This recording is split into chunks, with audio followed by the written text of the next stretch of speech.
Now, as part of the procedures for testing and evaluating IS controls, you might consider that the use of audit software. Now, this is especially important because in some instances there could be an overwhelming amount of data that we humanly couldn't go through an audit in any short amount of time. So we might have some audit software that's helping us in that process.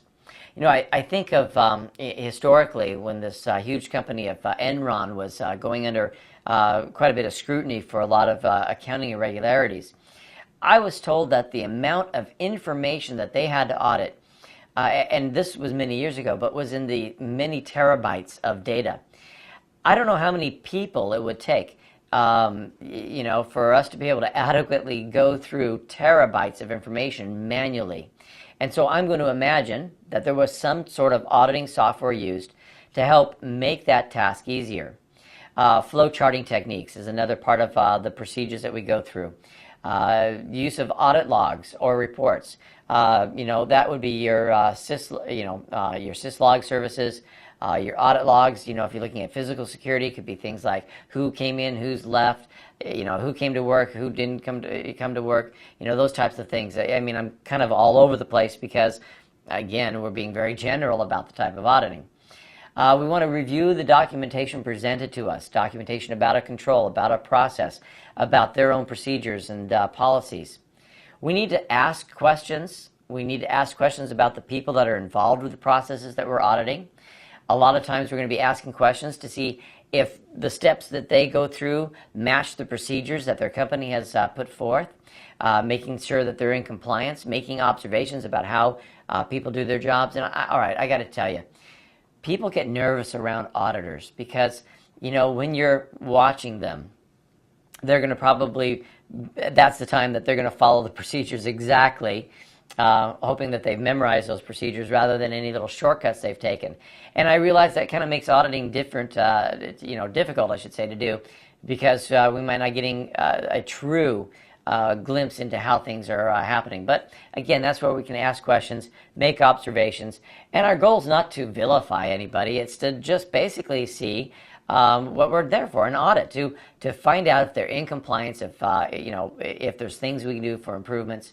You should also include walkthroughs. I mean, you should see the areas that you're auditing. The walkthrough could be logical in your scanning through the setup of a database server, or through encryption technologies, or it could be a walk through the entire department that you're auditing.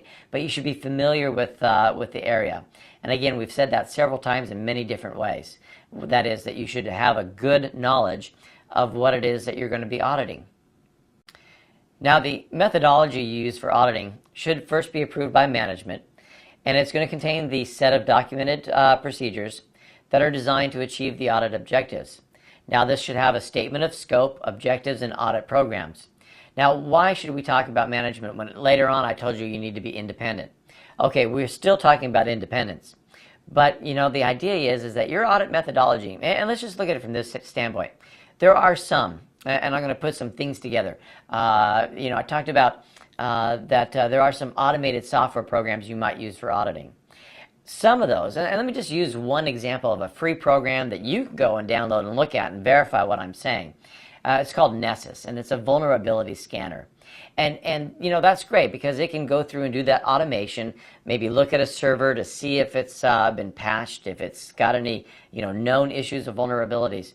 But what they tell you in the use of something like Nessus is that some of the plugins, some of the things that the tests that they do could cause a server to crash.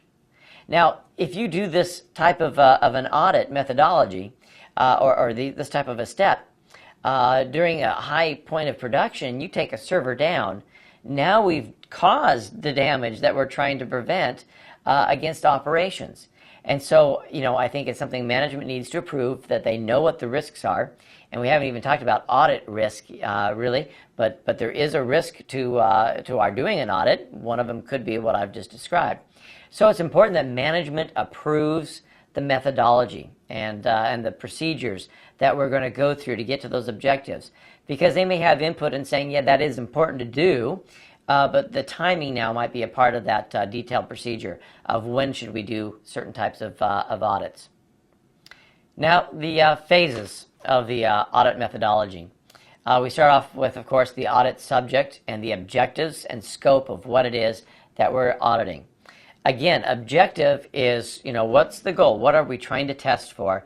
And the scope is, in many ways, giving us the permission to look at the audit subject, meaning that if we want to look at something else and it's outside of our scope, we don't have the rights. We don't have those permissions to do that. We want to keep within scope, know the objectives.